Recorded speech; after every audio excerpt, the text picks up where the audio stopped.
El Catalejo, más cerca de la ciencia.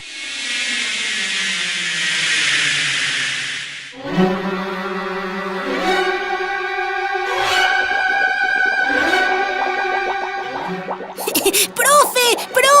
¿Por qué no me cuenta la vida de Stephen Hawking? ¡Ah! Su historia es muy bonita, Teteto. No solo porque fue un gran científico, sino porque también es un ejemplo de valor. Perfecto, déjeme sentarme y soy todo oídos. Su padre se llamaba Frank y logró llegar a Oxford gracias a varias becas. ¡Guau! Cuénteme más. Se dedicó a la investigación de medicina tropical y estuvo en el este africano en 1937, realizando estudios científicos. ¿Y su mamá, profe? ¿Su mamá qué hacía? Su mamá nació en Escocia y conoció a su padre en los primeros años de la guerra. ¿Es cierto que Hopkins nació 300 años después de la muerte de Galileo? Sí, Teteto. Hawking nació el 8 de enero de 1942 en Oxford, pero su infancia transcurrió al norte de Londres. ¿Y tuvo hermanos? Tuvo dos hermanas, Mary y Philippa. ¡Ay! ¿Cómo me gustaría haber tenido un hermano? También tuvo como hermano a Edward, un niño que sus padres adoptaron. ¡Guau! ¡Qué padre! Aprendió a leer tarde, a los 8 años, mientras que su hermana Philippa lo hizo a los 4 años. ¡Guau! ¿Quién se lo hubiera imaginado? Yo leía desde los 4 años. Cualquiera hubiera pensado que jamás sería un genio. Pero lo fue, profe. ¿Y qué más pasó en su infancia? Stephen tuvo que vivir en plena Segunda Guerra Mundial, con decirte que un cohete V2 cayó cerca de su casa, y aunque su familia y él se llevaron un gran susto, todos resultaron ilesos. ¡Ay, qué bueno, profe! ¿Y qué me puede decir de sus amigos? Su mejor amigo se llamaba Howard, y a diferencia de sus compañeros de escuela, que eran hijos de intelectuales, Howard no, y le hablaba de dos temas que le resultaron divertidos. ¿Cuáles, profe? El fútbol y el boxeo. A mí me gusta jugar fútbol. Bueno, él en su adolescencia construía maquetas de aviones y barcos porque quería saber cómo funcionaban los sistemas y cómo controlarlos.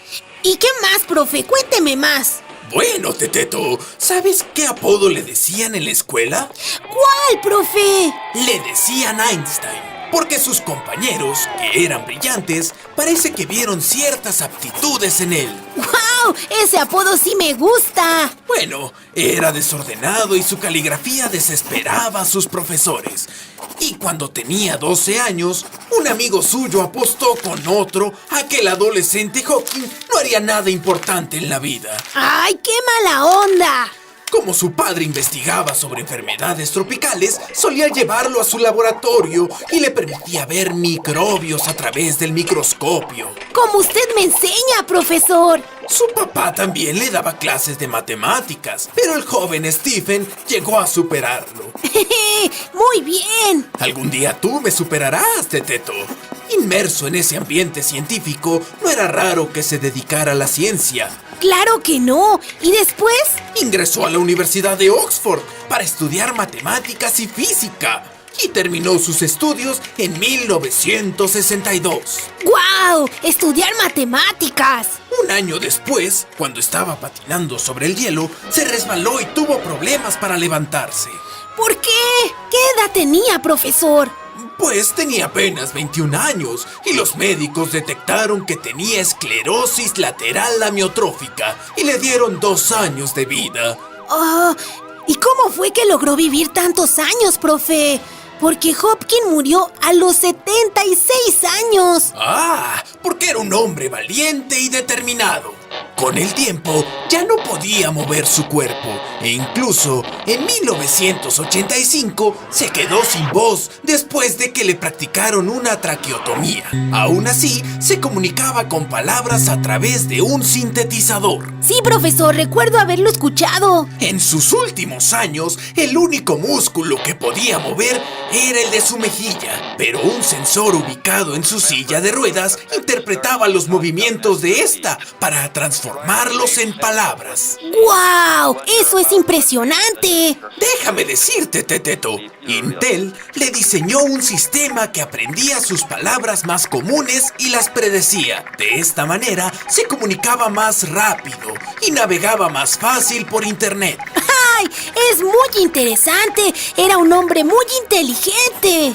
Sí, pero ninguna de estas situaciones fue impedimento para que Stephen Hawking se dedicara a la investigación científica. ¿Qué más estudió, profesor? Bueno, Teteto, él estudió los agujeros negros, el espacio-tiempo, fue profesor de física gravitacional en Cambridge y hasta tiempo tuvo para escribir varios libros de divulgación de la ciencia. ¡Guau! Era un hombre sorprendente. Él no solo nos enseñó los grandes temas de la física, sino también que la felicidad y la paz también es posible hallarlas en medio de la adversidad. Cada vez que me duela la panza o tenga flojera de hacer mi tarea, pensaré en Hopkins. ¿Y por qué no vemos el capítulo de Los Simpson donde aparece el buen Stephen? ¡Qué buena idea, profe! Pero traiga unas botanitas, ¿no? Sí, iré Yo quiero por las palomitas. ¡Ay, qué buena idea! Mira, Vamos, profe. coincidimos. Muy bien. Vamos, hijo, vamos.